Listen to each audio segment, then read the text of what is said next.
नमस्कार मेरे सम्मानित सदस्यों। आज 18 अगस्त है और आज ही भारत का महान योद्धा श्रीमंत बाजीराव बल्लाल भट्ट का जन्म हुआ। यानी 18 अगस्त 1700 में दुवेरी महाराष्ट्र में श्रीमंत बाजीराव का जन्म हुआ, जो कि आज नासिक जिले के सिन्नर तालुका में स्थित एक गांव है। बाजीराव के पिता का नाम बालाजी विश्वनाथ भट्ट था, जो कि एक छत्रपति साहूजी महाराज के पेशवा थे। बाजीराव की माता का नाम राधा बाई था और बाजीराव के एक छोटे भाई थे जिनका नाम चिम्माजी अप्पा था। चिम्माजी अप्पा भी बाजीराव से कम नहीं थे, क्योंकि चिम्माजी अप्पा ने दक्कन से पुर्तगालियों को खदेड़ा था, तो वो भी बाजीराव से बिल्कुल भी कम नहीं थे। और बाजीराव की दो बहनें भी थीं।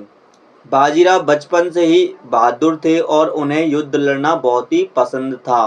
बाजीराव पेशवा बनने से पहले भी युद्ध में भाग लिया करते थे और मराठा सेना के साथ युद्ध लड़ने जाते थे। 1720 में बालाजी विश्वनाथ भट्ट का निधन हो गया।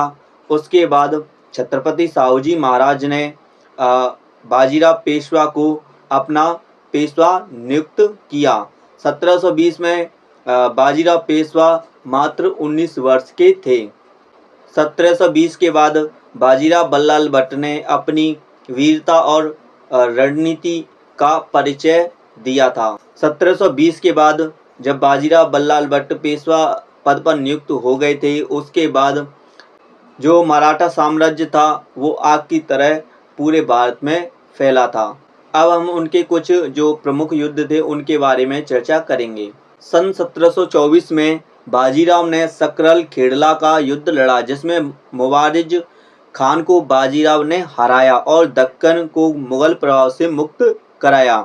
उसके बाद सन 1728 में बाजीराव ने पालखेड़ का युद्ध लड़ा, जिसमें बाजीराव ने निजाम उल मुल्क को हराया और मराठा क्षेत्र में चौथ और सरदेश मुखी वसूलने का अधिकार दिया।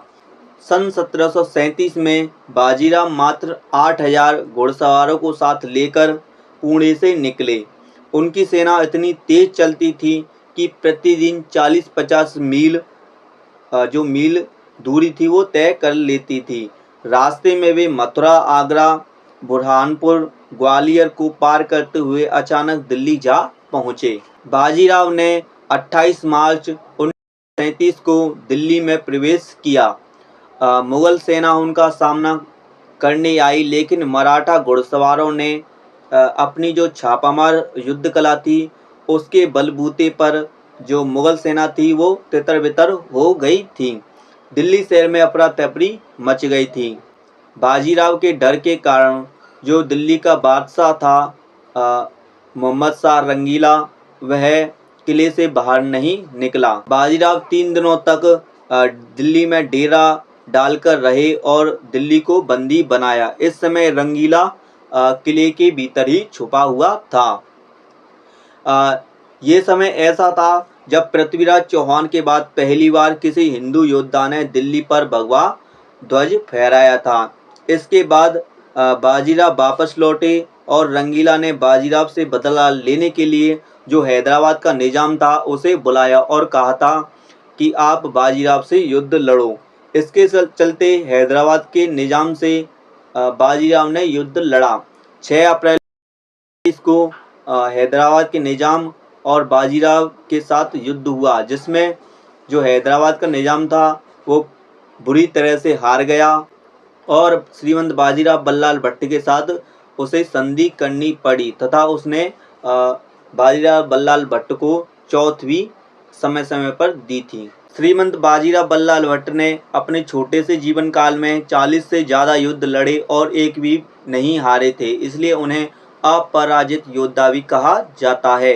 छत्रपति शिवाजी महाराज के हिंदवी स्वराज का जो सपना था वो श्रीमंत बाजीराव बल्लाल भट्ट ने पूरा किया था, क्योंकि उन्होंने अटक से लेकर और कटक तक जो हिंदवी स्वराज्य था, जो भगवा ध्वज था, वो फहराया था। अब हम जानते हैं कि श्रीमंत बाजीराव बल्लाल भट्ट के बारे में इतिहासकारों ने अपने विचार क्या व्यक्त किए हैं। सबसे पहले सर जगन्नाथ सरकार ने कहा है, बाजीराव भारत के इतिहास का सबसे महान घुड़सवार सेनापति था उसने कभी कोई युद्ध नहीं हारा। यह कथन सर जगन्नाथ सरकार ने कहा था। उसके बाद ग्रांट इफ ने कहा था, जो कि अंग्रेजी इतिहासकार थे।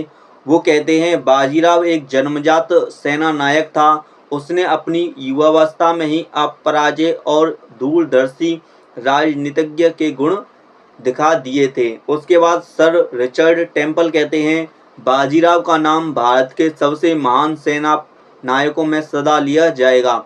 उसके अभियानों ने मराठा शक्ति को उत्तर भारत तक पहुंचा दिया था। इसके बाद पंडित विश्वनाथ काशीनाथ राजवाड़े कहते हैं, जो कि मराठी इतिहासकार हैं, वो कहते हैं बाजीराव केवल तलवार का धनी नहीं था, वह एक विचारक था। उसकी युद्ध नीति ने मराठा साम्राज्य की नींव को मजबूत किया था।